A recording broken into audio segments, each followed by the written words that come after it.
आपको पता है यूएसए की 30% वीज़ा एप्लीकेशन रिजेक्ट हो जाती हैं बहुत ही सिंपल मिस्टेक्स की वजह से। अगर आप उस 30% का पार्ट नहीं बनना चाहते तो इस वीडियो को कंप्लीट देखिएगा, बिकॉज इसमें हम वो सारे टॉपिक्स कवर करेंगे जिसकी वजह से आपका वीज़ा रिजेक्ट हो सकता है।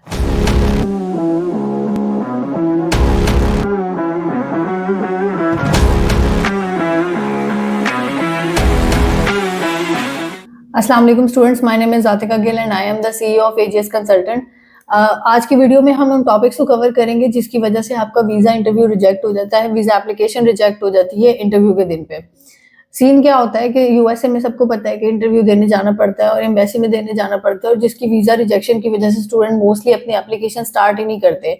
लेकिन बहुत ही कॉमन सिली मिस्टेक्स होती हैं या सिली चीज़ें ऐसी होती हैं जिनको इग्नोर किया जाता है, जिसकी वजह से फर्दर वो अपनी वीज़ा जो है एक्सेप्टेंस की तरफ नहीं जाते। आपके जो सपोर्टिंग डॉक्यूमेंट्स हैं, आपकी इंटरव्यू प्रिपरेशन है, आपकी जितनी भी कम्युनिकेशन है, वो सारी एक जगह पर होती है। लेकिन उसके अलावा कुछ चीज़ें होती हैं जिसको हमेशा स्टूडेंट मिस कर देता है, और फिर एट दी एंड क्या होता है कि जब वो वीज़ा ऑफिसर के सामने जाता है तो वो सारी चीज़ों का वो जो होता है प्रिपरेशन की भी होती है, वो सारी ज़ाया हो जाती है। सबसे पहली बात जिस पे हम बात करते हैं कि स्टूडेंट जिस दिन अपना इंटरव्यू होता है एम्बेसी का, वो इतना पैनिक हुआ होता है। नॉर्मली हमारे स्टूडेंट जो है जो पेपर्स भी देने जाते हैं, उनका क्या सीन होता है कि लास्ट मोमेंट तक इंटरव्यू की प्रिपरेशन करते रहते हैं या अपने पेपर की प्रिपरेशन करते रहते हैं। तो ये वाली मिस्टेक नहीं करनी है। इंटरव्यू वाले दिन आपने इंटरव्यू की प्रिपरेशन बिल्कुल नहीं करनी है। उससे एक रात पहले की और करके छोड़ दी, उसके बाद अगले दिन जो होगी वो देखी जाएगी। लेकिन ये नहीं है कि आप वहां तक पहुंच गए हैं, एम्बेसी तक पहुंच गए हैं और आप अपने इंटरव्यू की प्रिपरेशन कर रहे हैं। ऑब्वियसली वो आपके लिए फायदेमंद नहीं होता। वो सारा कुछ जो है वो इतना पाइल अप हो जाता है, और उस दिन इतना वैसे भी चीजों को मतलब आगे पीछे हो रही होती है, तो जो आपकी प्रिपरेशन है ऑब्वियसली वो आपके लिए फायदा नहीं करेगी। तो उस दिन आपने इंटरव्यू की प्रिपरेशन नहीं करनी। फिर उसके बाद जो दूसरी चीज आ जाती है, आपने अटायर क्या पहनना है। अटायर बहुत ज्यादा मैटर करता है आपके किसी भी फंक्शन के लिए, किसी भी बड़े दिन के लिए, कोई भी आपका बिग इवेंट है उसमें आपने जो अटायर पहनना है वो मैटर करता है। अब क्या है कि ऑब्वियसली यूएसए है, एम्बेसी है, इंटरव्यू है, तो वो क्या होता है कि कुछ स्टूडेंट बहुत ज्यादा अपने आप को एक्स्ट्रा प्रिपेयर कर लेते हैं अटायर के मामले में। नहीं, इस तरीके से नहीं करना है। आपने ये नहीं करना कि आपने पैंट कोट पहन ली है या आपने फिर बिल्कुल ही बेसिक में चले गए हो। आपने वो अटायर पहने जिसमें आप कंफर्टेबल है। ऑब्वियसली ये भी नहीं है कि आप घर से वो ट्राउजर शर्ट में चले गए, लेकिन एक आपने बहुत ज्यादा कैजुअल भी नहीं होना, बहुत ज्यादा फॉर्मल भी नहीं होना। आप एक बेसिक सा मतलब जो है एक अच्छा सा अटायर करें, लेकिन उसमें ये कि again do not go over the board, वो वाला सीन नहीं करना। सही है। फिर उसके बाद जो तीसरी चीज आ जाती है जिसको हमारे यहाँ प्रॉब्लम है, बीमारी है, हम सबको भी है, मतलब मुझे भी है, लेकिन हम इन चीजों को आहिस्ता आहिस्ता कवर कर रहे हैं। आपने भी करना है। जिस दिन आपका वीजा इंटरव्यू है आपने ब्रेकफास्ट स्किप नहीं करना। आपने अपना नाश्ता करके जाना है, क्योंकि दिन आगे बहुत बड़ा है और आगे चीजें बहुत ज्यादा लंबी चलने वाली हैं। तो अगर आप अपना ब्रेकफास्ट मिस कर देते हो तो वो अगेन वो आपको ड्रेन करेगी आपकी एनर्जी। ये सब क्यों जरूरी है ये मैं आपको एंड में ये कंक्लूड करके बताऊंगी।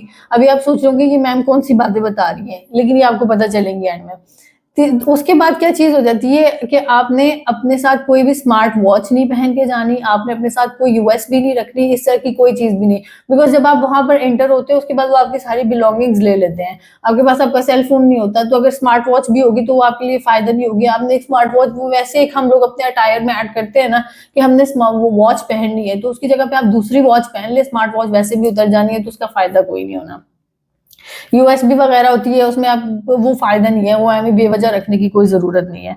फिर उसके बाद बात आ जाती है कि आपने वहां पर जाकर ये नहीं काम करना कि आप उसको देख रहे हैं, इसको देख रहे हैं।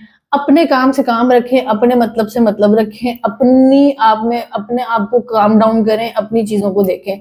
सीन क्या होता है जब स्टूडेंट ना वहां पर जाता है, एक बड़ा सा हॉल होता है, उसके आगे वीजा ऑफिसर्स बैठे हुए होते हैं। जो स्टूडेंट रिजेक्ट हो रहे होते हैं वो भी नजर आ रहे होते हैं, जिनके अप्रूवल्स आ रहे होते हैं तो वो भी नजर आ रहे होते हैं। अब जिनको देख रहे हैं ना, अच्छा इसका तो रिजेक्ट हो गया, मैं ये वाले वीजा ऑफिसर के पास चला जाता हूँ, मैं वो वाले के पास चला जाता हूँ, ये नहीं करना है। आपने अपने आप में रहना है, अपनी चीजों को देखना है, अपने मतलब से मतलब रखना है। जो रिजेक्ट हो रहे होते हैं जब आप उनको देखते हो आप कंफ्यूज हो जाते हो, आपका बॉडी लैंग्वेज वैसे ही नर्वस हो जाता है। और वो बेसिकली जितनी मेरी ऑब्जर्वेशन है, उन्होंने ये चीज बनाई ही इस तरीके के साथ है कि वो देख सके कि कौन सा जो बंदा है वो कितना प्रेशर ले सकता है। तो ये वाली चीज आ जाती है। अपने साथ एक पानी की बोतल आपने रखनी है। ये मतलब कि हम इन चीजों को बहुत माइनर लेते हैं। मेरे जैसी बंदी जिसको हर 2 मिनट बाद प्यास लग रही होती है, उस जैसे के लिए तो बहुत जरूरी होता है, लेकिन इन जनरल भी आपने अपने साथ एक पानी की बोतल रखनी है ताकि आप कहीं पे भी ड्रेन ना हो।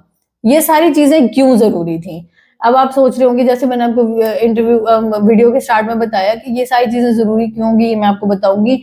सीन क्या है, जब आपने वीजा ऑफिसर के सामने जाना है ना, उसने 1 मिनट के अंदर ऑब्जर्व करना है उसने आपको वीजा देना है या नहीं देना। मतलब 1-2 मिनट के अंदर वो आपसे कभी नहीं सुना कि वीजा इंटरव्यू जो है यूएसए का जो वीजा इंटरव्यू हुआ उसमें वीजा ऑफिसर ने कोई 10, 15, 16 सवाल किए, वो मैक्सिमम भी आपको टाइम देंगे तो वो 5 मिनट तक का होता है। अब उसने जो 1-2 मिनट में आपको ऑब्जर्व करना है ना, उसने ऑब्वियसली ये चीजें तो देखती है कि आपके पास इंफॉर्मेशन क्या है, ये क्या नहीं है, लेकिन उसने वो देखना है कि आपका उस टाइम पे आप कितने कॉन्फिडेंट हो, आपका एनर्जी लेवल क्या है। और मतलब बेसिकली वो एनर्जी लेवल डायरेक्टली तो नहीं देख रहे होते, लेकिन वो ये देख रहे होते कि इस बंदे का अभी तक जो ये सारा दिन की इतनी टेंशन लेकर यहाँ पर सारा एटमॉस्फेयर देखकर अभी तक अपने आप में कॉन्फिडेंट है या नहीं। यही सारी गेम एंड में कि आपने वीजा ऑफिसर को ये बताना है कि जो सुबह से लेके अब तक हुआ है या जो मैंने अपने सामने रिजेक्ट होते हुए देखे, वो उससे मुझे मतलब कोई नहीं है। मतलब मुझे अपने आप से मतलब है और मैं अपने आप में कॉन्फिडेंट हूँ और मुझे 100% श्योर है मुझे वीजा लगेगा। ओवर कॉन्फिडेंट भी नहीं होना, लेकिन एक बॉडी लैंग्वेज में उस तरीके से बताना है। तो ये सब कब हो सकता है? जब आपने नाश्ता किया हुआ होगा, आपने अपने साथ पानी रखा होगा, आप फुल एनर्जी के साथ होगे, तो ये सारी चीजें होंगी। इंसान जितना मर्जी एनर्जेटिक हो, जब उसको भूख लग रही होती है ना, तो वो बड़े बड़ों की बस हो जाती है, या प्यास लग रही होती है तो भी बड़े बड़ों की बस हो जाती है। तो ये चीजें आपने देखनी है। वीडियो अच्छी लगी होगी तो आप अपने साथ अपने जो भी कोलीग्स हैं, अपने जितने भी आगे हो सकता है किसी कभी कभी भी दिल कर जाए यूएसए का प्रोसेस करवाने के लिए, आप उनके साथ शेयर कर दें, या आपको लगता है कि कोई तैयारी कर रहा है तो उसके साथ भी ये टिप्स शेयर करें, बिकॉज ये टिप्स आपको कोई नहीं बताएगा।